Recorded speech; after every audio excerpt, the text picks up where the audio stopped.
The Little Mermaid by Hans Christian Andersen. Far out in the ocean, where the water is as blue as the prettiest coneflower and as clear as crystal, it is very, very deep. So deep indeed that no cable could sound it, and many church steeples piled one upon another would not reach from the ground beneath to the surface of the water above. There dwell the Sea King and his subjects. We must not imagine that there is nothing at the bottom of the sea but bare yellow sand. No, indeed, for on this sand grow the strangest flowers and plants, the leaves and stems of which are so pliant that the slightest agitation of the water causes them to stir as if they had life.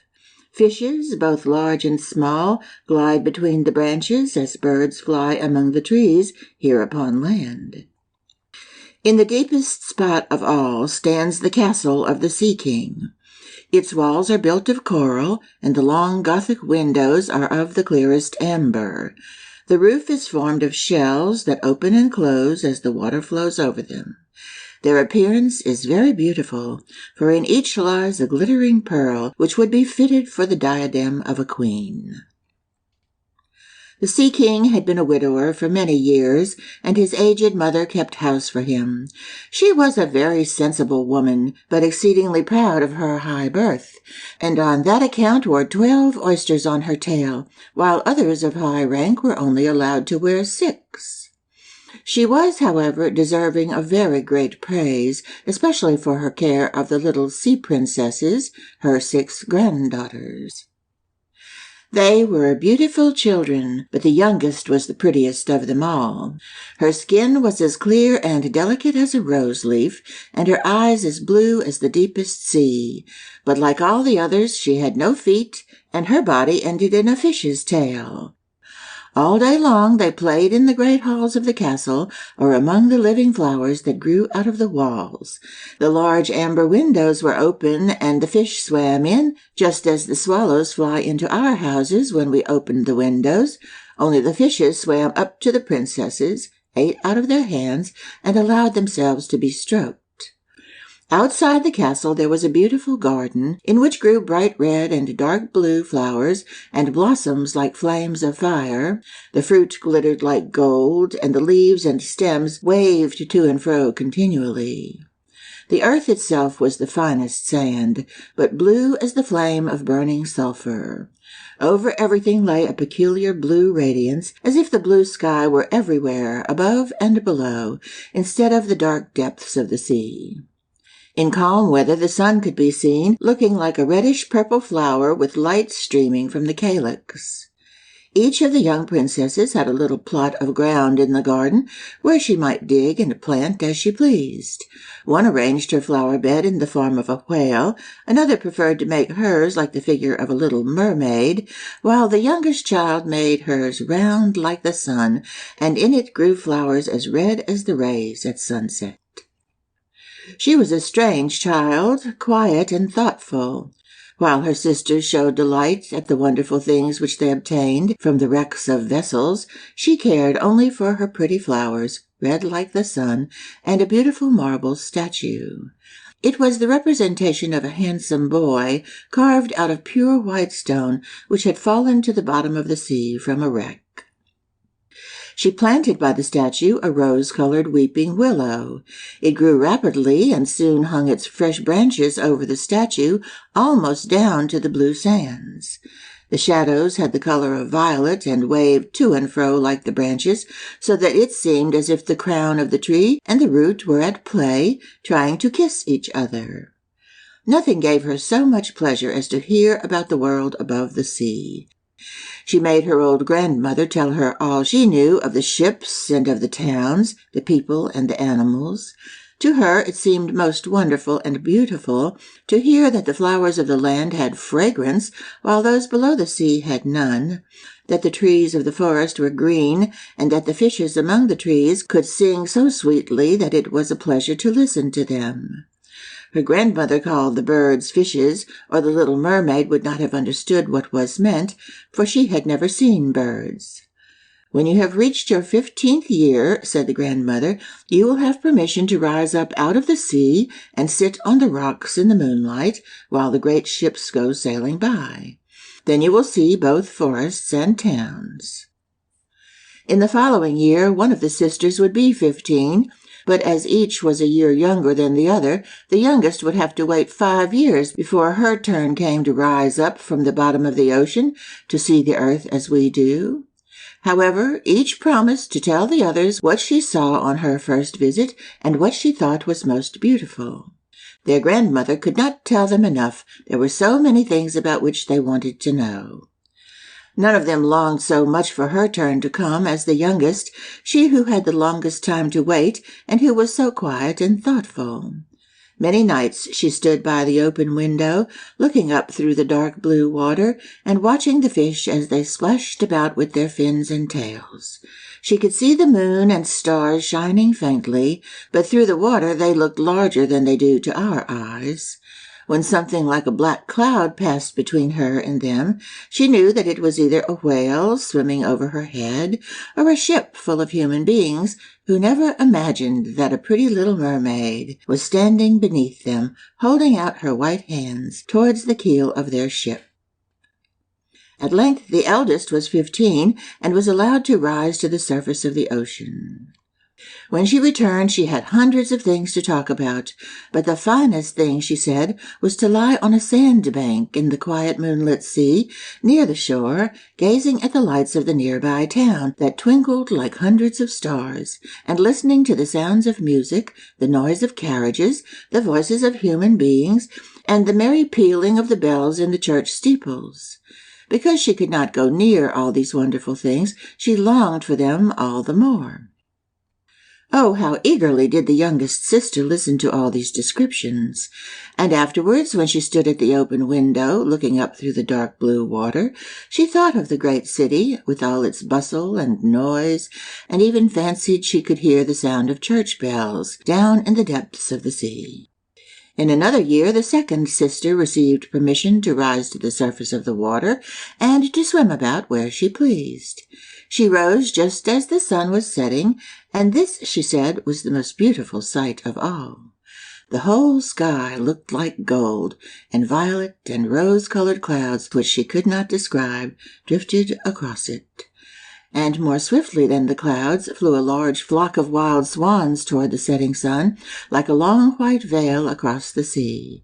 She also swam towards the sun, but it sank into the waves, and the rosy tints faded from the clouds and from the sea.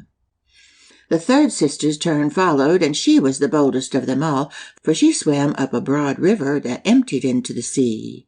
On the banks she saw green hills covered with beautiful vines, and palaces and castles peeping out from amid the proud trees of the forest. She heard birds singing and felt the rays of the sun so strongly that she was obliged often to dive under the water to cool her burning face. In a narrow creek she found a large group of little human children, almost naked, sporting about in the water.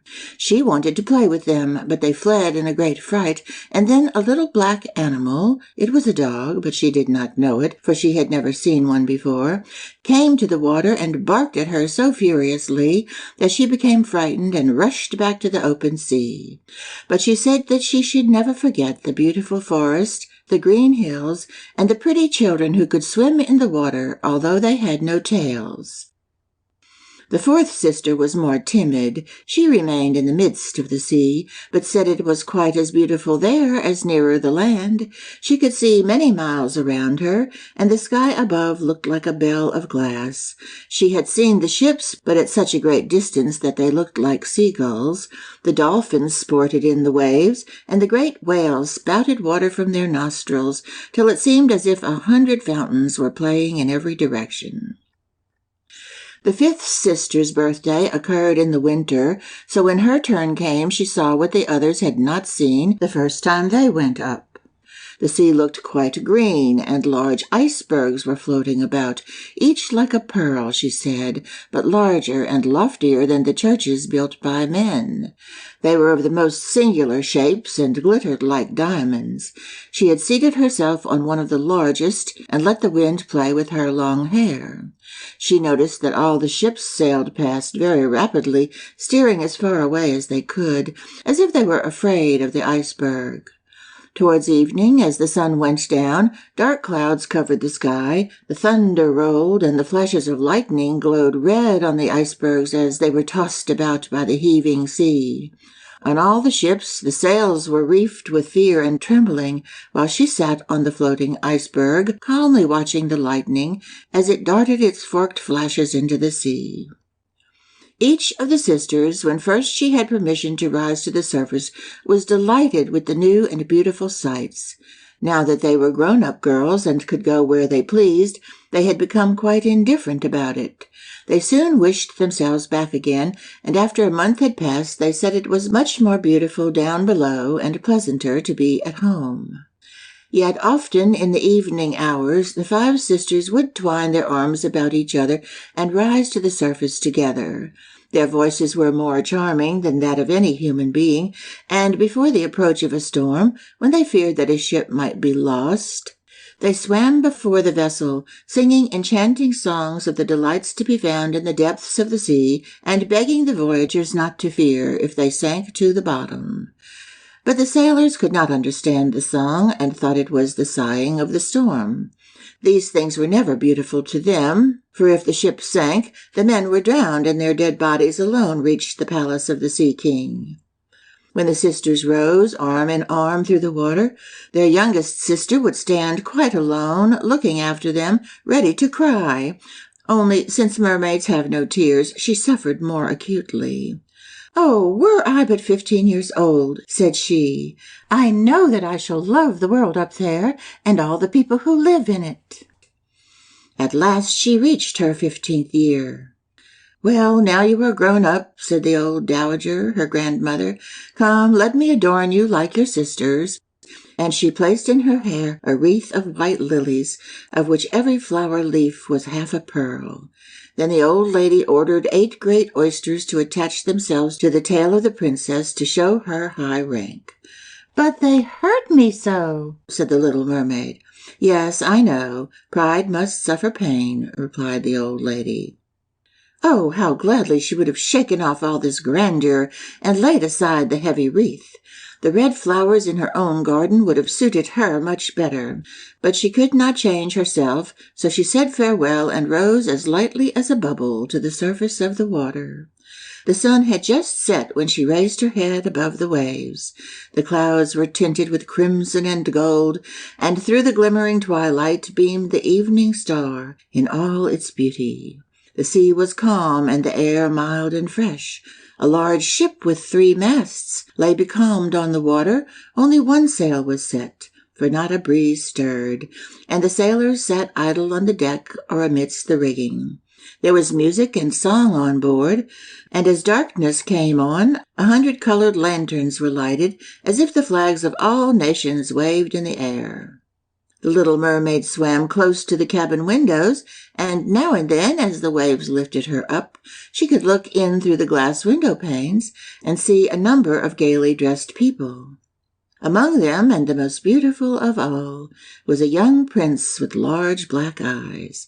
He was 16 years of age, and his birthday was being celebrated with great display. The sailors were dancing on deck, and when the prince came out of the cabin, more than 100 rockets rose in the air, making it as bright as day. The little mermaid was so startled that she dived under water, and when she again stretched out her head, it looked as if all the stars of heaven were falling around her. She had never seen such fireworks before. Great suns spurted fire about, splendid fireflies flew into the blue air, and everything was reflected in the clear, calm sea beneath. The ship itself was so brightly illuminated that all the people, and even the smallest rope, could be distinctly seen. How handsome the young prince looked as he pressed the hands of all his guests, and smiled at them while the music resounded through the clear night air. It was very late, yet the little mermaid could not take her eyes from the ship or from the beautiful prince.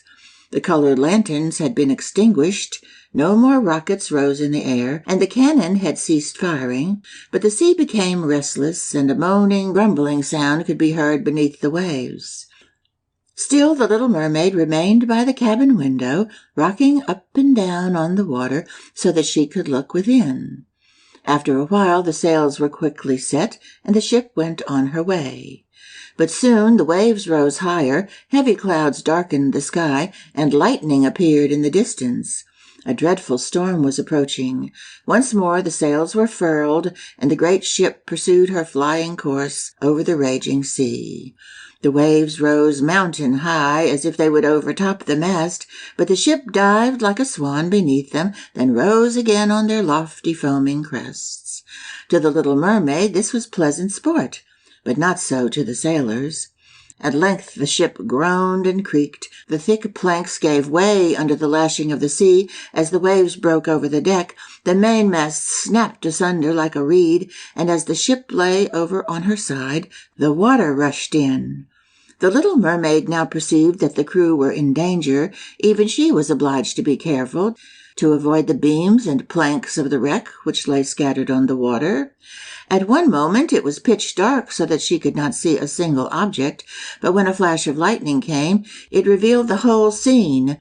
She could see everyone who had been on board except the prince. When the ship parted, she had seen him sink into the deep waves, and she was glad, for she thought he would now be with her.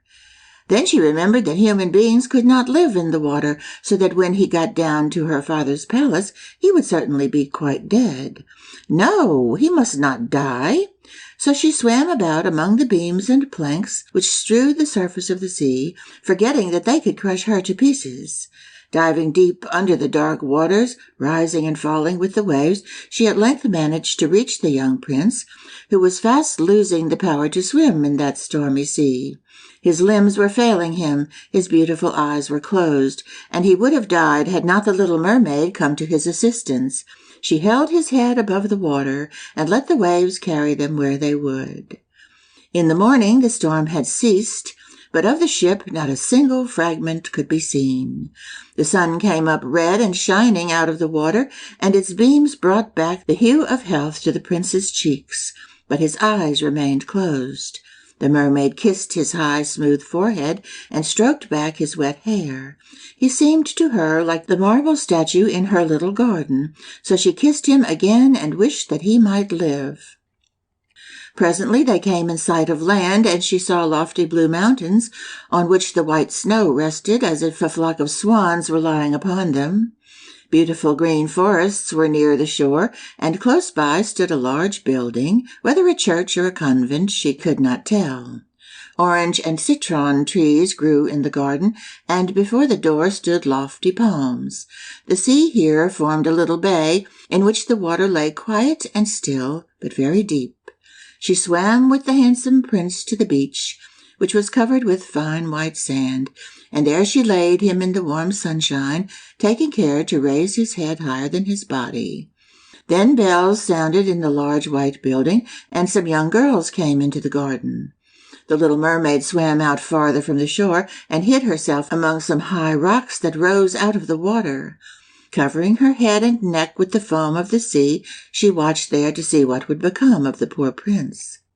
It was not long before she saw a young girl approach the spot where the prince lay. She seemed frightened at first, but only for a moment. Then she brought a number of people, and the mermaid saw that the prince came to life again and smiled upon those who stood about him. But to her he sent no smile. He knew not that she had saved him. This made her very sorrowful, and when he was led away into the great building, she dived down into the water and returned to her father's castle. She had always been silent and thoughtful, and now she was more so than ever. Her sisters asked her what she had seen during her first visit to the surface of the water, but she could tell them nothing. Many an evening and morning did she rise to the place where she had left the prince. She saw the fruits in the garden ripen, and watched them gathered. She watched the snow on the mountain tops melt away, but never did she see the prince, and therefore she always returned home more sorrowful than before. It was her only comfort to sit in her own little garden and fling her arms around the beautiful marble statue, which was like the prince. She gave up tending her flowers, and they grew in wild confusion over the paths, twining their long leaves and stems round the branches of the trees, so that the whole place became dark and gloomy. At length she could bear it no longer, and told one of her sisters all about it. Then the others heard the secret, and very soon it became known to several mermaids, one of whom had an intimate friend who happened to know about the prince. She had also seen the festival on board ship, and she told them where the prince came from and where his palace stood. "Come, little sister," said the other princesses. Then they entwined their arms and rose together to the surface of the water, near the spot where they knew the prince's palace stood. It was built of bright yellow, shining stone, and had long flights of marble steps, one of which reached quite down to the sea. Splendid gilded cupolas rose over the roof, and between the pillars that surrounded the whole building stood lifeless statues of marble. Through the clear crystal of the lofty windows could be seen noble rooms with costly silk curtains and hangings of tapestry and walls covered with beautiful paintings. In the center of the largest salon, a fountain threw its sparkling jets high up into the glass cupola of the ceiling, through which the sun shone upon the water and upon the beautiful plants that grew in the basin of the fountain. Now that the little mermaid knew where the prince lived, she spent many an evening and many a night on the water near the palace. She would swim much nearer the shore than any of the others had ventured, and once she went up the narrow channel under the marble balcony, which threw a broad shadow on the water. Here she sat and watched the young prince, who thought himself alone in the bright moonlight. She often saw him evenings, sailing in a beautiful boat on which music sounded and flags waved. She peeped out from among the green rushes, as if the wind caught her long silvery white veil. Those who saw it believed it to be a swan spreading out its wings. Many a night, too, when the fishermen set their nets by the light of their torches, she heard them relate many good things about the young prince, and this made her glad that she had saved his life when he was tossed about, half dead on the waves. She remembered how his head had rested on her bosom, and how heartily she had kissed him, but he knew nothing of all this, and could not even dream of her. She grew more and more to like human beings, and wished more and more to be able to wander about with those whose world seemed to be so much larger than her own. They could fly over the sea in ships, and mount the high hills which were far above the clouds, and the lands they possessed, their woods and their fields, stretched far away beyond the reach of her sight. There was so much that she wished to know, but her sisters were unable to answer all her questions. She then went to her old grandmother, who knew all about the upper world, which she rightly called the lands above the sea. "If human beings are not drowned," asked the little mermaid, "can they live forever? Do they never die as we do here in the sea?" "Yes," replied the old lady, "they must also die, and their term of life is even shorter than ours. We sometimes live for 300 years, but when we cease to exist here, we become only foam on the surface of the water, and have not even a grave among those we love. We have not immortal souls. We shall never live again. Like the green seaweed, when once it has been cut off, we can never flourish more. Human beings, on the contrary, have souls which live forever, even after the body has been turned to dust. They rise up through the clear, pure air, beyond the glittering stars. As we rise out of the water and behold all the land of the earth, so do they rise to unknown and glorious regions, which we shall never see." "Why have we not immortal souls?" asked the little mermaid mournfully. "I would gladly give all the hundreds of years that I have to live, to be a human being only for one day, and to have the hope of knowing the happiness of that glorious world above the stars." "You must not think that," said the old woman. "We believe that we are much happier and much better off than human beings." "So I shall die," said the little mermaid, "and as the foam of the sea I shall be driven about, never again to hear the music of the waves, or to see the pretty flowers, or the red sun. Is there anything I can do to win an immortal soul?" "No," said the old woman, "unless a man should love you so much that you were more to him than his father or his mother, and if all his thoughts and all his love were fixed upon you, and the priest placed his right hand in yours, and he promised to be true to you here and hereafter, then his soul would glide into your body, and you would obtain a share in the future happiness of mankind. He would give you a soul and retain his own as well. But this can never happen. Your fish's tail, which among us is considered so beautiful, on earth is thought to be quite ugly. They do not know any better, and they think it necessary, in order to be handsome, to have two stout props, which they call legs." Then the little mermaid sighed and looked sorrowfully at her fish's tail. "Let us be happy," said the old lady, "and dart and spring about during the 300 years that we have to live, which is really quite long enough. After that we can rest ourselves all the better. This evening we are going to have a court ball." It was one of those splendid sights which we can never see on earth. The walls and the ceilings of the large ballroom were of thick but transparent crystal. Many hundreds of colossal shells, some of a deep red and the others of a grass green, with blue fire in them, stood in rows on each side. These lighted up the whole salon, and shone through the walls so that the sea was also illuminated. Innumerable fishes, great and small, swam past the crystal walls. On some of them the scales glowed with a purple brilliance, and on others shone like silver and gold. Through the halls flowed a broad stream, and in it danced the mermen and the mermaids to the music of their own sweet singing. No one on earth has such lovely voices as they, but the little mermaid sang more sweetly than all. The whole court applauded her with hands and tails, and for a moment her heart felt quite gay, for she knew she had the sweetest voice either on earth or in sea.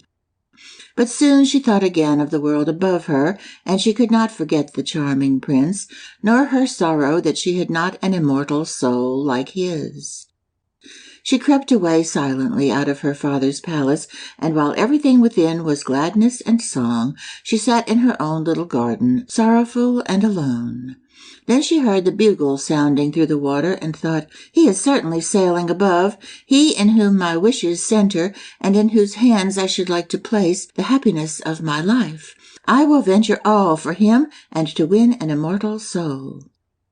While my sisters are dancing in my father's palace, I will go to the sea witch, of which I have always been so afraid. She can give me counsel and help." Then the little mermaid went out from her garden and took the road to the foaming whirlpools beyond which the sorceress lived.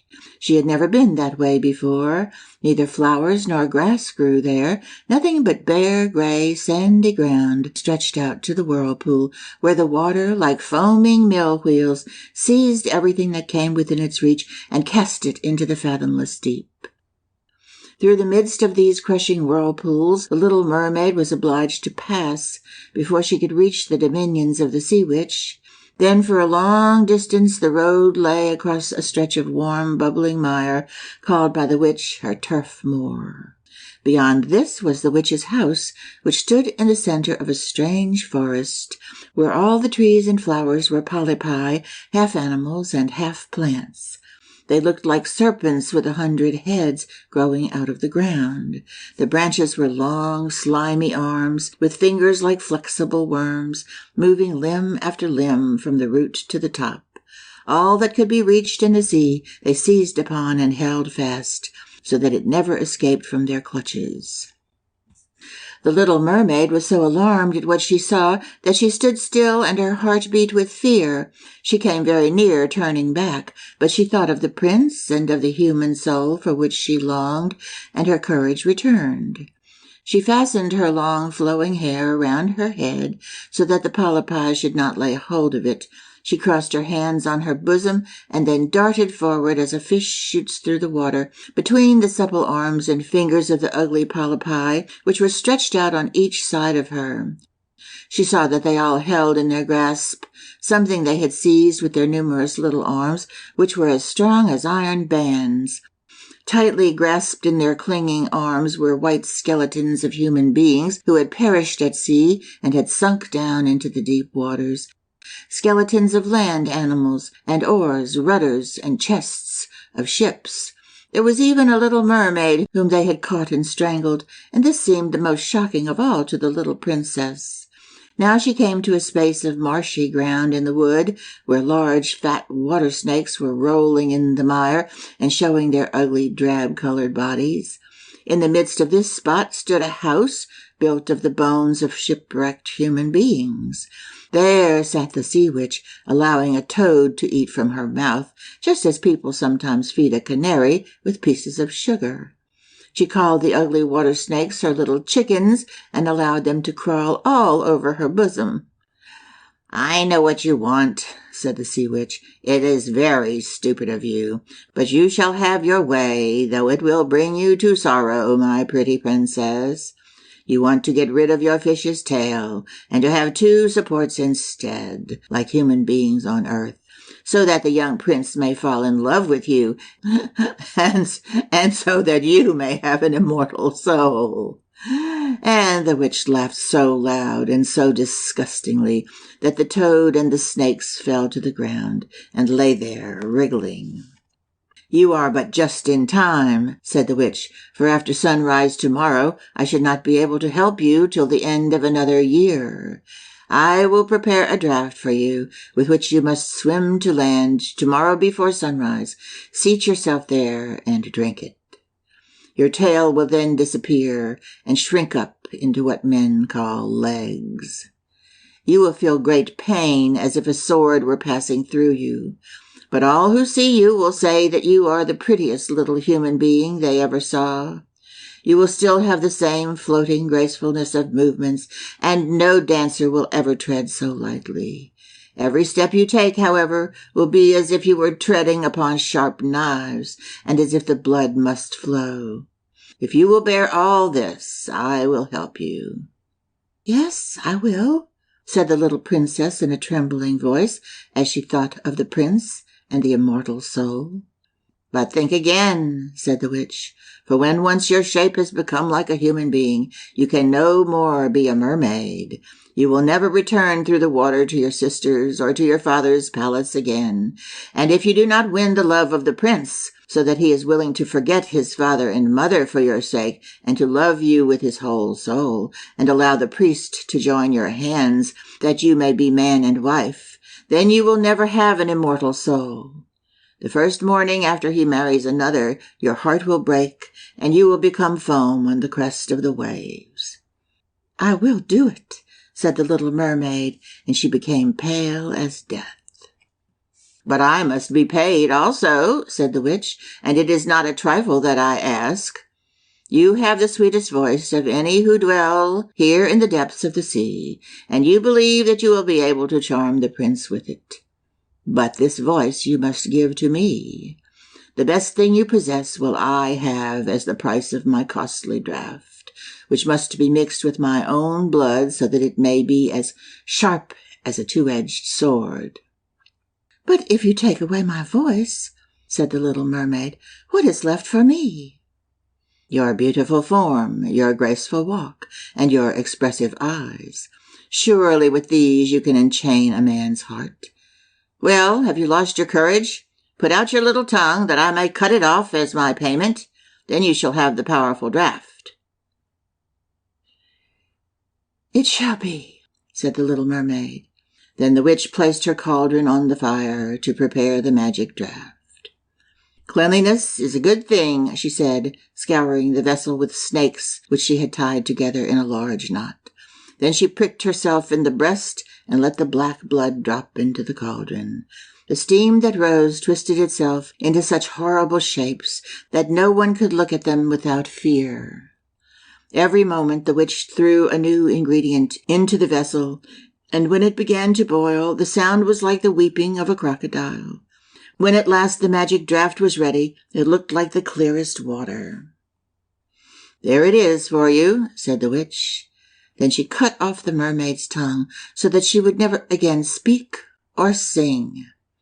"If the polypi should seize you as you return through the wood," said the witch, "throw over them a few drops of the potion, and their fingers will be torn into 1,000 pieces."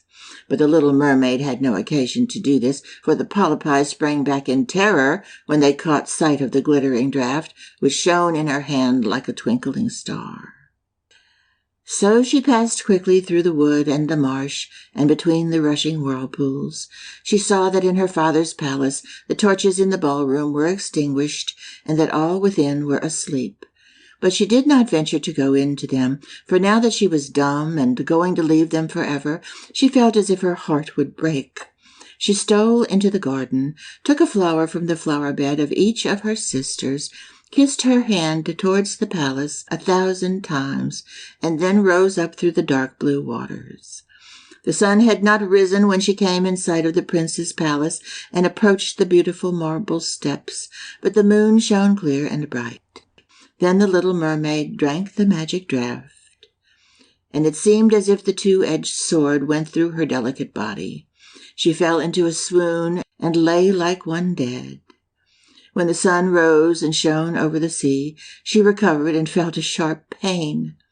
But before her stood the handsome young prince. He fixed his coal-black eyes upon her so earnestly that she cast down her own, and then became aware that her fish's tail was gone, and that she had as pretty a pair of white legs and tiny feet as any little maiden could have. But she had no clothes, so she wrapped herself in her long, thick hair. The prince asked her who she was and whence she came. She looked at him mildly and sorrowfully with her deep blue eyes, but could not speak. He took her by the hand and led her to the palace. Every step she took was as the witch had said it would be. She felt as if she were treading upon the points of needles or sharp knives. She bore it willingly, however, and moved at the prince's side as lightly as a bubble, so that he and all who saw her wondered at her graceful swaying movements. She was very soon arrayed in costly robes of silk and muslin, and was the most beautiful creature in the palace. But she was dumb, and could neither speak nor sing. Beautiful female slaves, dressed in silk and gold, stepped forward and sang before the prince and his royal parents. One sang better than all the others, and the prince clapped his hands and smiled at her. This was a great sorrow to the little mermaid, for she knew how much more sweetly she herself once could sing, and she thought, "Oh, if he could only know that I have given away my voice forever to be with him." The slaves next performed some pretty fairy-like dances to the sound of beautiful music. Then the little mermaid raised her lovely white arms, stood on the tips of her toes, glided over the floor, and danced as no one yet had been able to dance. At each moment her beauty was more revealed, and her expressive eyes appealed more directly to the heart than the songs of the slaves. Everyone was enchanted, especially the prince, who called her his little foundling. She danced again quite readily to please him, though each time her foot touched the floor it seemed as if she trod on sharp knives. The prince said she should remain with him always, and she was given permission to sleep at his door on a velvet cushion. He had a page's dress made for her, that she might accompany him on horseback. They rode together through the sweet-scented woods, where the green boughs touched their shoulders, and the little birds sang among the fresh leaves. She climbed with him to the tops of high mountains, and although her tender feet bled so that even her steps were marked, she only smiled and followed him till they could see the clouds beneath them like a flock of birds flying to distant lands. While at the prince's palace, and when all the household were asleep, she would go and sit on the broad marble steps, for it eased her burning feet to bathe them in the cold sea water. It was then that she thought of all those below in the deep. Once during the night her sisters came up arm in arm, singing sorrowfully as they floated on the water. She beckoned to them, and they recognized her, and told her how she had grieved them. After that, they came to the same place every night. Once she saw in the distance her old grandmother, who had not been to the surface of the sea for many years, and the old sea king, her father, with his crown on his head. They stretched out their hands towards her, but did not venture so near the land as her sisters had. As the days passed, she loved the prince more dearly, and he loved her as one would love a little child. The thought never came to him to make her his wife. Yet, unless he married her, she could not receive an immortal soul, and on the morning after his marriage with another, she would dissolve into the foam of the sea. "Do you not love me the best of them all?" the eyes of the little mermaid seemed to say when he took her in his arms and kissed her fair forehead. "Yes, you are dear to me," said the prince, "for you have the best heart, and you are the most devoted to me. You are like a young maiden whom I once saw, but whom I shall never meet again. I was in a ship that was wrecked, and the waves cast me ashore near the holy temple, where several young maidens performed the service. The youngest of them found me on the shore and saved my life. I saw her but twice, and she is the only one in the world whom I could love. But you are like her, and you have almost driven her image from my mind. She belongs to the holy temple, and good fortune has sent you to me in her stead. We will never part." "Ah, he knows not that it was I who saved his life," thought the little mermaid. "I carried him over the sea to the wood where the temple stands. I sat beneath the foam and watched till the human beings came to help him. I saw the pretty maiden that he loves better than he loves me." The mermaid sighed deeply, but she could not weep.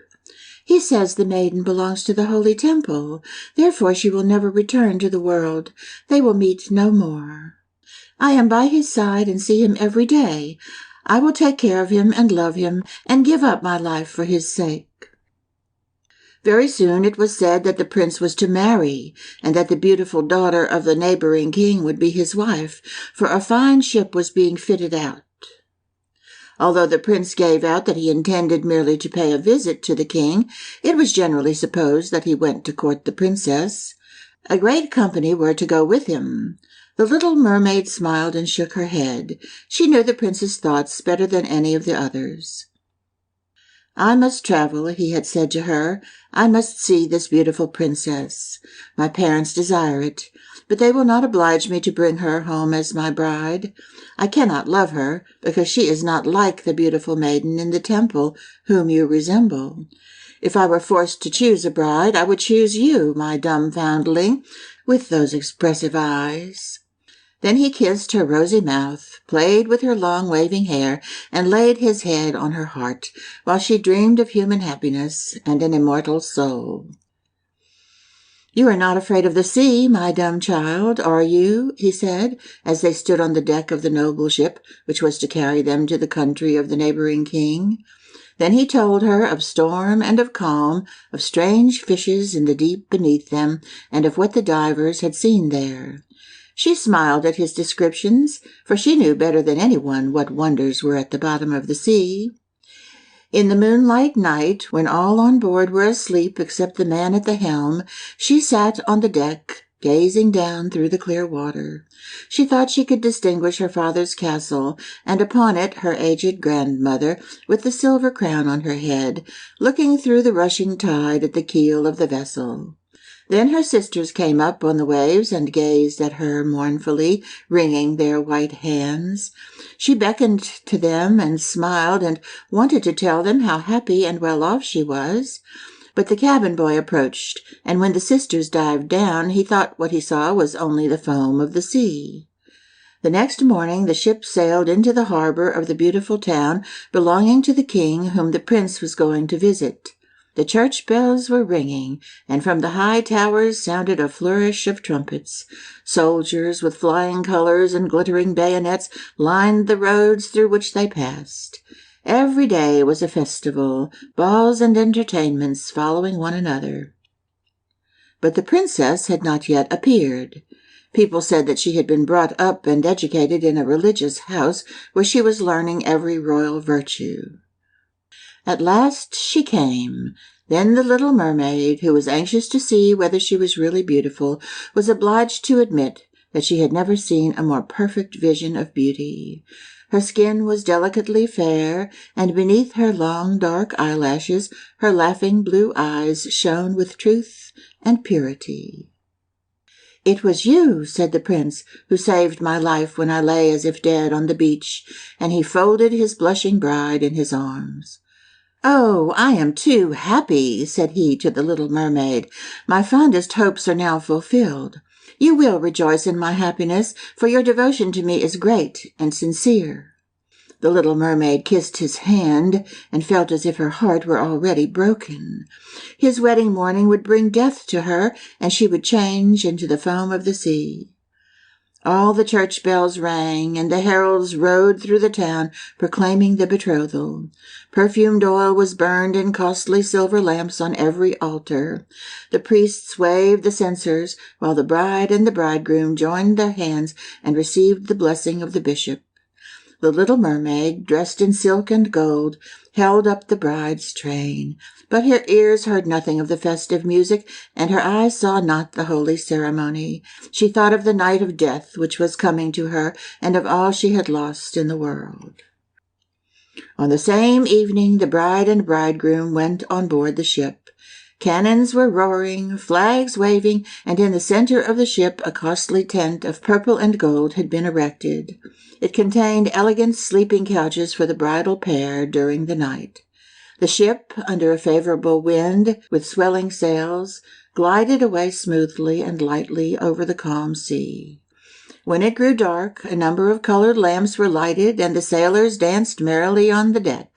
The little mermaid could not help thinking of her first rising out of the sea, when she had seen similar joyful festivals, so she too joined in the dance, poised herself in the air as a swallow when he pursues his prey, and all present cheered her wonderingly. She had never danced so gracefully before. Her tender feet felt as if cut with sharp knives, but she cared not for the pain. A sharper pang had pierced her heart. She knew this was the last evening she should ever see the prince for whom she had forsaken her kindred and her home. She had given up her beautiful voice and suffered unheard of pain daily for him, while he knew nothing of it. This was the last evening that she should breathe the same air with him, or gaze on the starry sky and the deep sea. An eternal night without a thought or a dream awaited her. She had no soul, and now could never win one. All was joy and gaiety on the ship until long after midnight. She smiled and danced with the rest, while the thought of death was in her heart. The prince kissed his beautiful bride, and she played with his raven hair till they went arm in arm to rest in the sumptuous tent. Then all became still on board the ship, and only the pilot, who stood at the helm, was awake. The little mermaid leaned her white arms on the edge of the vessel and looked towards the east for the first blush of morning, for that first ray of the dawn which was to be her death. She saw her sisters rising out of the flood. They were as pale as she, but their beautiful hair no longer waved in the wind. It had been cut off. "We have given our hair to the witch," said they, "to obtain help for you, that you may not die tonight. She has given us a knife. See, it is very sharp. Before the sun rises, you must plunge it into the heart of the prince. When the warm blood falls upon your feet, they will grow together again into a fish's tail, and you will once more be a mermaid, and can return to us to live out your 300 years, before you are changed into the salt sea foam. Haste, then, either he or you must die before sunrise. Our old grandmother mourned so for you that her white hair is falling, as ours fell under the witch's scissors. Kill the prince and come back. Hasten. Do you not see the first red streaks in the sky? In a few minutes the sun will rise, and you must die." Then they sighed deeply and mournfully, and sank beneath the waves. The little mermaid drew back the crimson curtain of the tent and beheld the fair bride, whose head was resting on the prince's breast. She bent down and kissed his noble brow, then looked at the sky, on which the rosy dawn grew brighter and brighter. She glanced at the sharp knife, and again fixed her eyes on the prince, who whispered the name of his bride in his dreams. She was in his thoughts, and the knife trembled in the hand of the little mermaid, but she flung it far from her into the waves. The water turned red where it fell, and the drops that spurted up looked like blood. She cast one more lingering, half-fainting glance at the prince, then threw herself from the ship into the sea, and felt her body dissolving into foam. The sun rose above the waves, and his warm rays fell on the cold foam of the little mermaid, who did not feel as if she were dying. She saw the bright sun and hundreds of transparent, beautiful creatures floating around her. She could see through them the white sails of the ships and the red clouds of the sky. Their speech was melodious, but could not be heard by mortal ears, just as their bodies could not be seen by mortal eyes. The little mermaid perceived that she had a body like theirs, and that she continued to rise higher and higher out of the foam. "Where am I?" asked she, and her voice sounded ethereal, like the voices of those who were with her. No earthly music could imitate it. "Among the daughters of the air," answered one of them. "A mermaid has not an immortal soul, nor can she obtain one unless she wins the love of a human being. On the will of another hangs her eternal destiny. But the daughters of the air, although they do not possess an immortal soul, can by their good deeds procure one for themselves. We fly to warm countries and cool the sultry air that destroys mankind with the pestilence. We carry the perfume of the flowers to spread health and restoration. After we have striven for 300 years to do all the good in our power, we receive an immortal soul and take part in the happiness of mankind. You, poor little mermaid, have tried with your whole heart to do as we are doing. You have suffered and endured and raised yourself to the spirit world by your good deeds, and now, by striving for 300 years in the same way, you may obtain an immortal soul." The little mermaid lifted her glorified eyes toward the sun, and for the first time felt them filling with tears. On the ship in which she had left the prince there was life and noise, and she saw him and his beautiful bride searching for her. Sorrowfully they gazed at the pearly foam, as if they knew she had thrown herself into the waves. Unseen, she kissed the forehead of the bride and fanned the prince, and then mounted with the other children of the air to a rosy cloud that floated above. "After 300 years," she said, "thus shall we float into the kingdom of heaven," said she. "And we may even get there sooner," whispered one of her companions. "Unseen, we can enter the houses of men where there are children, and for every day on which we find a good child that is the joy of his parents and deserves their love, our time of probation is shortened. The child does not know, when we fly through the room, that we smile with joy at his good conduct, for we can count 1 year less of our 300 years. But when we see a naughty or a wicked child, we shed tears of sorrow, and for every tear a day is added to our time of trial." End of The Little Mermaid by Hans Christian Andersen. Recorded by Michelle Fry, Baton Rouge, Louisiana.